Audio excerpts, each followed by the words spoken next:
লুট করেছে, তারাই ৭১-এ লুটেরা ছিল। যারা বাংলাদেশ ব্যাংক ডাকাতি করেছে তারা ৭১-এ লুটেরা ছিল। যারা সচিবালয়ে আগুন ধরিয়েছে তারা ৭১-এ আগুন ধরিয়েছে। জামাত ইসলামী আগুনের চর্চা করে না, হত্যার রাজনীতি জামাত ইসলামী করে না। জামাত ইসলামী মানবতার কাজ করে, মানুষের পাশে বিপদের দিনে দাঁড়ায়। তারা কোরআনের দাওয়াত মানুষের কাছে পৌঁছে দেয়, মিথ্যের আশেপাশে তারা যায় না। যারা স্বপ্ন দেখায় নির্বাচনের আগে বাংলাদেশকে মালয়েশিয়া বানাবে, সিঙ্গাপুর বানাবে, আর নির্বাচিত হয়ে কানাডায় বেগম পাড়া বানায়, তারাই চোর, তারাই ডাকাত। কাদের পক্ষে থাকবেন? ইসলামের পক্ষে থাকবেন, কোরআনের পক্ষে থাকবেন। যারা কোরআনের পাখিকে মিথ্যে কথা বলে, হার্ট অ্যাটাকের কথা বলে হাসপাতালে নিয়ে এসে ইনজেকশন পুশ করে হত্যা করে, তাদের পক্ষে থাকবেন? তাদের পক্ষে থাকবেন? তাদের কি বিচার করবে?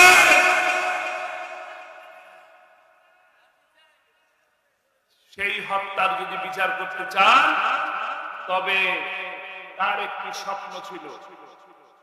তার যেমন শাহাদাতের স্বপ্ন ছিল, শহীদের মৃত্যুর স্বপ্ন ছিল, একই রকম তার আরেকটা স্বপ্ন ছিল, কোরআনের রাজ প্রতিষ্ঠা করার স্বপ্ন ছিল। আপনারা কি সেই কোরআনের রাজ প্রতিষ্ঠা করার পক্ষে আছেন? পক্ষে আছে? কারা কারা পক্ষে আছে?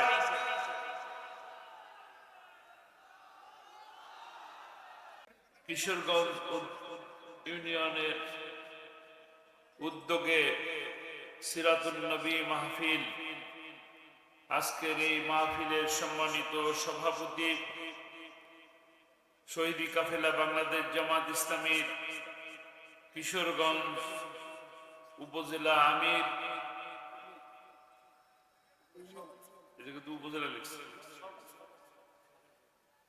উপজেলা সহকারী সেক্রেটারি জনাব মাওলানা শিব্বির আহমেদ, আজকের অনুষ্ঠানের সম্মানিত প্রধান অতিথি বাংলাদেশ জামাত ইসলামীর নীলফামারী জেলা শাখার সংগ্রামী আমির অধ্যক্ষ মাওলানা আব্দুস সাত্তার, প্রধান উপদেষ্টা বাংলাদেশ জামাত ইসলামীর কেন্দ্রীয় মজলিসে শুরার অন্যতম সদস্য, নীলফামারী জেলার সংগ্রামী নায়েবে আমির, মজলুম জননেতা হাফেজ মাওলানা ডক্টর খায়রুল আনাম, প্রধান মুফাসসির হিসাবে কিছুক্ষণ আগে আপনাদের সামনে যিনি অত্যন্ত সুন্দরভাবে বক্তব্য রাখলেন, আমাদের প্রিয় ভাই বাংলাদেশ মজলিসুল মুফাসসিরিনের সম্মানিত কেন্দ্রীয় সেক্রেটারি হযরত মাওলানা অধ্যাপক নুরুল আমিন হাফিজাহুল্লাহ, উপস্থিত নেতৃবৃন্দ, বাংলাদেশ জামাত ইসলামীর নেতৃবৃন্দ, বাংলাদেশ ইসলামী ছাত্র শিবিরের নেতৃবৃন্দ, সামনে উপবিষ্ট সুপ্রিয় সাংবাদিক বন্ধুগণ, প্যান্ডেলের নিচে দূর দূরান্ত থেকে আগত কিশোর, তরুণ, যুবক, মুরব্বিয়ান ভাইয়েরা, পর্দার আড়ালে শ্রদ্ধা মা ও বোনেরা, প্রশাসনের কর্মকর্তা বৃন্দ, আমাদেরকে যারা শুনছেন, এই মুহূর্তে মাইকের আওয়াজ যে পর্যন্ত যাচ্ছে, তাদের সকলকে আমার অন্তরের অন্তঃস্থল থেকে জানাচ্ছি আসসালামু আলাইকুম ওয়া রাহমাতুল্লাহি ওয়া বারাকাতুহু। আলহামদুলিল্লাহ, সর্বপ্রথম মহান মনিবের দরবারে শুকরিয়া আদায় করি যে আল্লাহ রাব্বুল আলামিন এই কিশোরগঞ্জের এই মাটিতে, যে মাটিতে অতীতে কোরআনের পাখি শহীদ আল্লামা দেলোয়ার হোসাইন সাঈদী রাহিমাহুল্লাহ যে মঞ্চে এসেছিলেন, সেই মঞ্চে আমাকেও আনলেন, আপনারাও আসলেন। এই দুপুরবেলা কোরআনের কথা শোনার যে আল্লাহ সুযোগ করে দিলেন, সেই মহান মুনিবের দরবারে সেজদা অবনত মস্তকে সমস্বরে শুকরিয়া আদায় করি, বলি আলহামদুলিল্লাহ। রব্বানা লাকাল হামদ হামদান কাসীরান তাইয়্যিবান মুবারাকান ফীহি।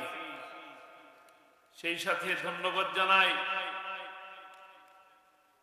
এই দিনের বেলা যারা কোরআনের আলোচনার, নবী করিম সাল্লাল্লাহু আলাইহি সাল্লামের জীবনী আলোচনা করার যে সুযোগ, যে আয়োজক করলেন, সেই আয়োজক কমিটিকে এবং মজলুম দল, মানবিক দল, মানবতার দল বাংলাদেশ জামাত ইসলামী কিশোরগঞ্জ শাখার এই আয়োজককে একটি ধন্যবাদ জানাই। আপনাদের সকলের পক্ষ থেকে আমি তাদেরকে ধন্যবাদ জানাচ্ছি, মোবারকবাদ জানাচ্ছি, শুভেচ্ছা জানাচ্ছি। আল্লাহ তাআলা এই আয়োজনকে কবুল করে নিন।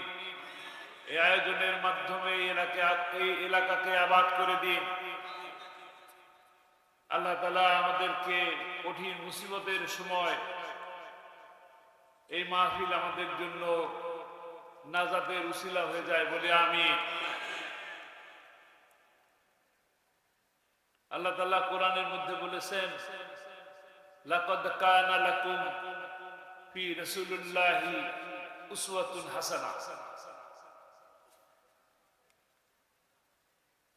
আমাদের প্রিয় নবী, শেষ নবী, আখিরি নবী, শ্রেষ্ঠ নবী মুহাম্মদুর রাসূলুল্লাহ সাল্লাল্লাহু আলাইহি সাল্লামের জীবন আদর্শের মধ্যেই রয়েছে আমাদের জানার, চলার, বোঝার উত্তম ব্যবস্থা, নাকি? যে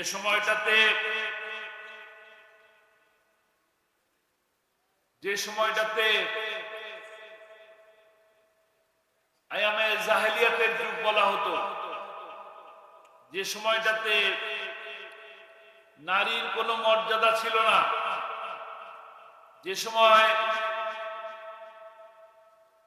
শ্রমিকের মর্যাদা ছিল না, যে সময় সাদা কালোর ভেদাভেদ, ঘরে ঘরে গোত্রে গোত্রে যুদ্ধ, শান্তি ছিল না, সেই সময়ে মানবতার নবী, শ্রেষ্ঠ নবী,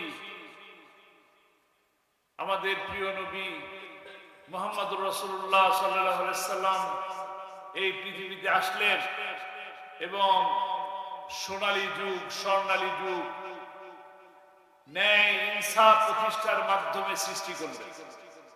সঠিক বললাম কি? যে সময়টাতে একটি কন্যা সন্তান জন্ম নিলে পিতারা সরাসরি সন্তানকে জীবিত দাফন করে দিত, যে সময় নারীদেরকে ভোগ করে যখন তারা গর্ভবতী হতো, তখন বন্ধুদের মজলিসে আড্ডাখানায় তাদেরকে নিয়ে নৃত্য করিয়ে উলঙ্গ করে তারপরে পেট চিরে সেই বাচ্চাকে প্রসব করানো হতো। সেই সময়ের সেই জাহেলি যুগ থেকে আমাদের প্রিয় নবী মুহাম্মদ রাসূলুল্লাহ সাল্লাল্লাহু আলাইহি সাল্লাম তার আদর্শ দিয়ে, কোরআনের শাসন দিয়ে একটি ইনসাফ ভিত্তিক কল্যাণমুখী রাষ্ট্র প্রতিষ্ঠা করেছিলেন। তিনি সবকিছু বুঝতেন, মানুষের দরদ যেমন বুঝতেন, এতিমের দরদ যেমন বুঝতেন, প্রাণীর দরদও তিনি বুঝতেন। তিনি কি ছিলেন? রাহমাতুল লিল আলামিন ছিলেন। সমগ্র জগতের জন্য রহমত স্বরূপ আল্লাহ তাআলা আমাদের জন্য পাঠিয়েছেন। সেই নবী, আমাদের প্রিয় নবী মুহাম্মদ রাসূলুল্লাহ সাল্লাল্লাহু আলাইহি সাল্লাম হেঁটে যাচ্ছেন, পথিমধ্যে একটি উট তাকে দেখে পায়ের কাছে সিজদার মতন পড়ে গেল, তার চোখ থেকে পানি পড়তেছে। উট কি কথা বলতে জানে? কিন্তু উঠে সেই চোখের পানি এই দরদি নবী তিনি ঠিকই বুঝলেন। কি বুঝলেন? উটটার যে স্বাস্থ্য থাকা দরকার ছিল সেই স্বাস্থ্য ছিল না। উটের মালিককে ডাকা হলো, তিনি ডেকে বললেন, এই উট কি তোমার? বললেন আমার। তুমি এই উটকে যে পরিমাণ শ্রম দাও, যে পরিশ্রম করাও তাকে দিয়ে, সেই পরিমাণ খাদ্য তুমি তাকে দাও না, তার প্রতি জুলুম করতেছ। আগামী দিনে তাকে সঠিক মতন খাদ্য দাও। এই মানবতা কে দেখিয়েছেন? কে দেখিয়েছেন? আমাদের নবী দেখিয়েছেন। যেখানে নারীর মর্যাদা ছিল না, সেখানে নারীর মর্যাদা প্রতিষ্ঠা হয়েছে। সাদা কালোর ভেদাভেদ ছিল, কালোর কোনো মর্যাদা ছিল না। কালোরা ছিল দাসী। সেই দাসকে দিয়ে মুক্ত করে আজান দেওয়ালে, সম্মান দেওয়ালে কে দিলে? আমাদের সেই প্রিয় নবী তার আদর্শ দিয়ে, কোরআন দিয়ে তিনি এই সোনালী যুগ সৃষ্টি করলেন। আমরা আজকে যে অবস্থায় আছি, একের পর এক ষড়যন্ত্র।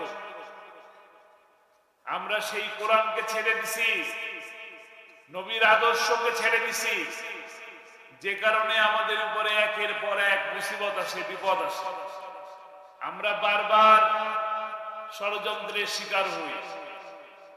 শিকার হই কিনা দেখতে পাচ্ছেন? ষড়যন্ত্র দেখতে পাচ্ছেন?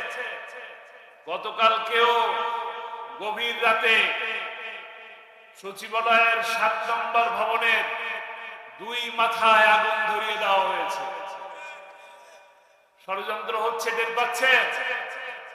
আমরা কিছুদিন আগেও একটা জুলুমের মধ্যে ছিলাম, একই রকম জুলুম। সেই 1450 বছর আগে যারা কোরআনের কথা বলতেন, যারা ইসলামের দাওয়াত দিতেন, তাদের উপরে যে জুলুম নির্যাতন হয়েছে, একই ভাবে গত 16 বছরও আমাদের উপরে এক জুলুম এবং নির্যাতন করা হয়েছে। বিলাল রাদিয়াল্লাহু তাআলা আনহুর জীবনী জানেন তো নাকি? তাকে গরম পাথর, আগুনে পোড়া পাথর দিয়ে মরুভূমির, উত্তপ্ত মরুভূমি বালুর উপরে শুইয়ে রাখা হয়েছিল। মনে আছে? এখানে শব্দ কিসের?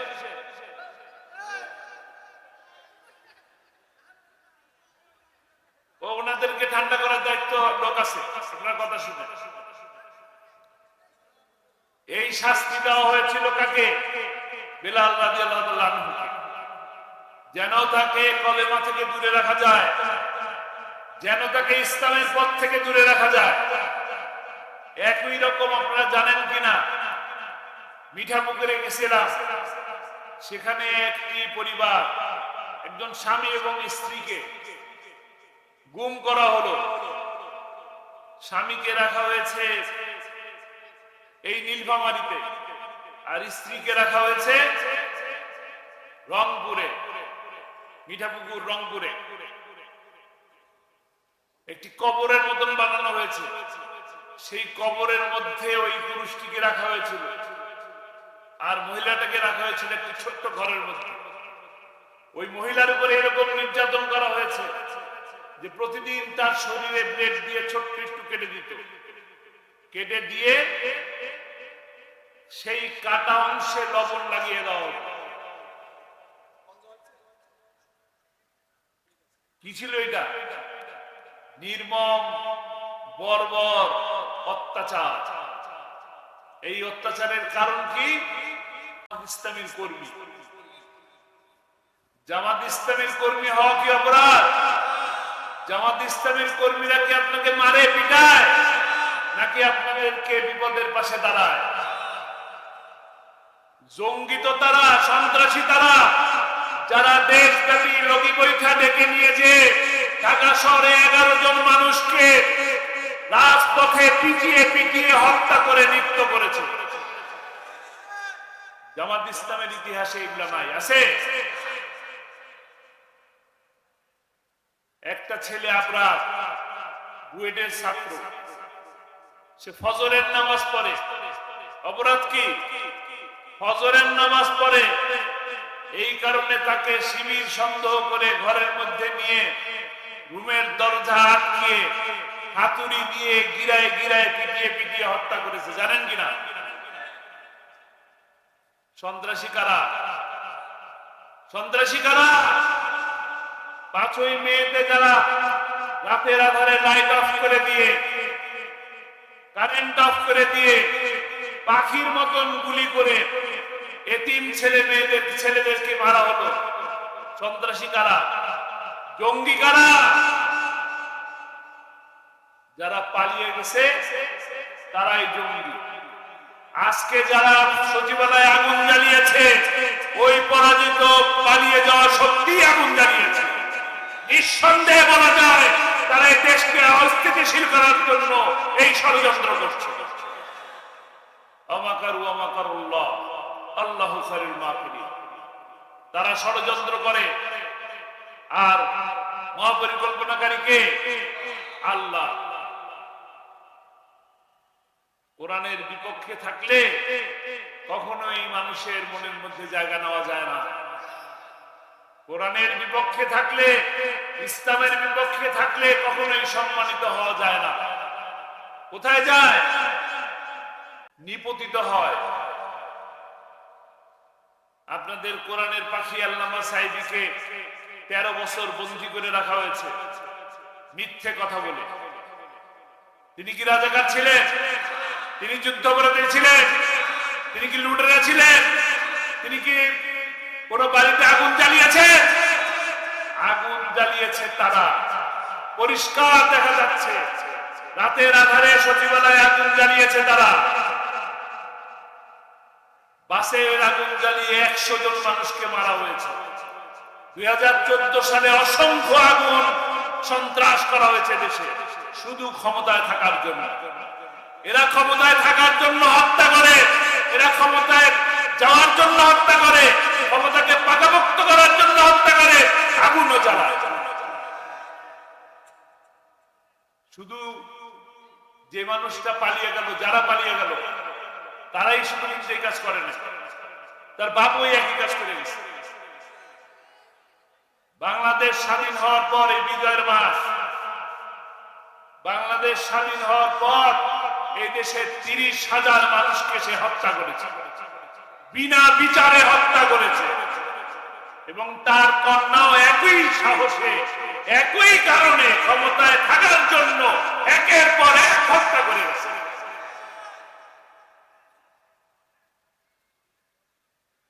আবু সাইদের অপরাধ কি ছিল? কি অপরাধ ছিল? কোটা বিরোধী আন্দোলন করেছে। কোটা বিরোধী আন্দোলন করলে কি গুলি করে মারতে হবে? এটা তো স্বাধীন দেশ। আমি কি আমার কথা বলতে পারবো না? জোর করবেন কেন? মারবেন কেন? এরকম সময়ও গেছে, মাহফিলের স্টেজে আলেমরা বক্তব্য রাখছে আর তারা দাও কুড়াল নিয়ে উঠে এসছে। এরকম সময় গেছে কিনা? আপনাকে আবার সেই সময় ফিরে পেতে চান? যারা শেয়ার বাজার ডাকাতি করেছে, লুট করেছে, তারাই 71-এ লুটেরা ছিল। যারা বাংলাদেশ ব্যাংক ডাকাতি করেছে, তারা 71-এ লুটেরা ছিল। যারা সচিবালয়ে আগুন ধরিয়েছে, তারা 71-এ আগুন ধরিয়েছে। জামাত ইসলামী আগুনের চর্চা করে না, হত্যার রাজনীতি জামাত ইসলামী করে না। জামাত ইসলামী মানবতার কাজ করে, মানুষের পাশে বিপদের দিনে দাঁড়ায়। তারা কোরআনের দাওয়াত মানুষের কাছে পৌঁছে দেয়, মিথ্যের আশেপাশে তারা যায় না। যারা স্বপ্ন দেখায় নির্বাচনের আগে বাংলাদেশকে মালয়েশিয়া বানাবে, সিঙ্গাপুর বানাবে, আর নির্বাচিত হয়ে কানাডায় বেগম পাড়া বানায়, তারাই চোর, তারাই ডাকাত। কাদের পক্ষে থাকবেন? ইসলামের পক্ষে থাকবেন, কোরআনের পক্ষে থাকবেন। যারা কোরআনের পাখিকে মিথ্যে কথা বলে, হার্ট অ্যাটাকের কথা বলে হাসপাতালে নিয়ে এসে ইনজেকশন পুশ করে হত্যা করে, তাদের পক্ষে থাকবেন? তাদের পক্ষে থাকবেন? তাদের কি বিচার করবে?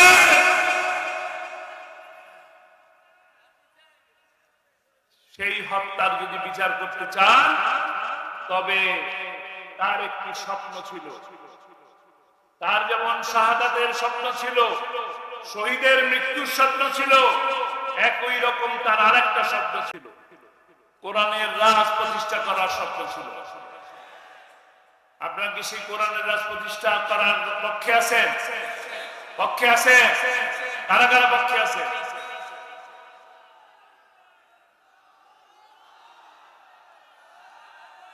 আলহামদুলিল্লাহ, আল্লাহ এই হাতগুলোকে কবুল করে নিন। আল্লাহ এই হাতগুলোকে কবুল করে নিন। আমরা আর এদেশে সন্ত্রাস চাই না, আমরা আর অগ্নি সন্ত্রাস চাই না, আমরা আর কোন মানুষ, নিরপরাধ মানুষের গুম চাই না, খুন চাই না। আমরা একটা ন্যায় এবং ইনসাফ ভিত্তিক সমাজ প্রতিষ্ঠা করতে চাই। এবং ইনসাফ ভিত্তিক সমাজ প্রতিষ্ঠা করতে কোন মানব রচিত মতবাদ দিয়ে কখনোই কোন দেশে শান্তি প্রতিষ্ঠা হয় নাই। শান্তি প্রতিষ্ঠার জন্য, কল্যাণময় একটি রাষ্ট্র প্রতিষ্ঠার জন্য কোরআন ছাড়া কোনো বিকল্প পথ নাই। আমরা সকলে যারা উপস্থিত আছি, যারা করোনার পক্ষে, আজকে শুধু এই যারা আছি তাদের দিয়ে কি হবে? তাহলে কোরআনের দাওয়াত মানুষের কাছে পৌঁছে দিতে হবে। আগামীতে যে সময় আসবে, আজকে যে আমরা একটু স্বস্তি পাচ্ছি, ভালো আছি কিনা? ভালো লাগতেছে? জেলে যাচ্ছি না, রিমান্ড হচ্ছে না, মামলা হচ্ছে না, ভালো আছি নাকি? এই অবস্থার থেকে আরো ভালো অবস্থায় যেতে চাই কিনা? যদি ভালো অবস্থায় যেতে চাই, তবে আগামীতে যে সময় আসবে, ইউনিয়ন পরিষদের নির্বাচন, আগামীতে যে উপজেলা পরিষদের নির্বাচন আসবে, সিটি কর্পোরেশনের নির্বাচন আসবে, তখন কাকে ভোট দিবে? কাকে? আর সংসদে? সংসদে কে আছে? এখানে প্রার্থী কে আছে? সংসদে নেতা আছে? কোন সে নেতা? আমরা আগামীতে কোরআনের পক্ষের মানুষের পাশে থাকবো ইনশাআল্লাহ। কোরআনের পক্ষে থাকলেই মর্যাদাবান হওয়া যায়, সম্মানিত হওয়া যায়, এবং আখিরাতেও একইভাবে নাজাত পাওয়া যায়। ঠিক ঠিক। যে লোকটা কোরআনের পাখির বিরুদ্ধে রায় লিখেছিল, তার অবস্থা কি হয়েছে? শুধু কলার পাতায় ফাঁসির রায়, ফাঁসির দড়ি কোত্থেকে আসে জানেন? জার্মান থেকে আসে, বাংলাদেশি দড়ি না কিন্তু। তাহলে কি দামি দড়ি? আর গরু ছাগল বাঁধতে দড়ি দিয়ে, ওটা কি দামি?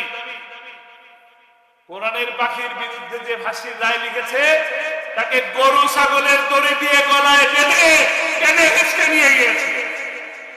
অনেক মর্যাদাবান হয়েছে নাকি? সম্মান বেড়ে গেছে? সম্মান বাড়ে নাই, সম্মান কমে গেছে।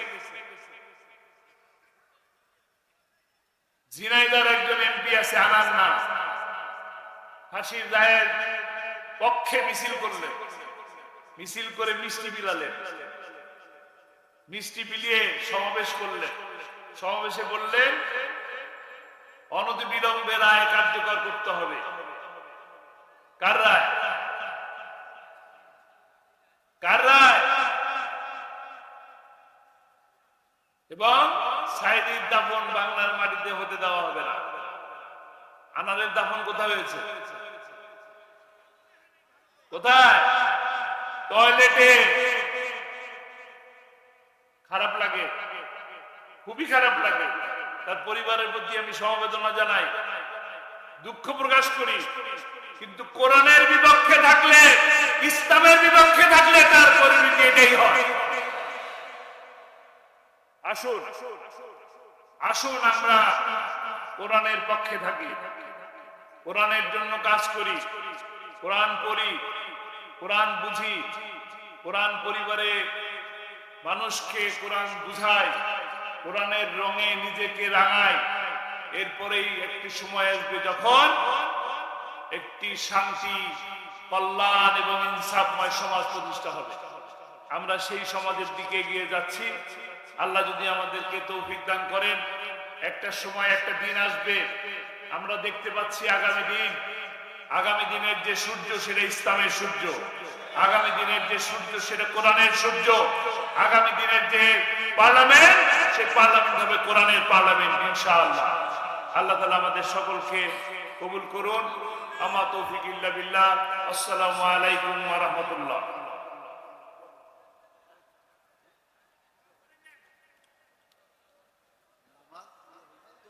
একটু বসি আমরা।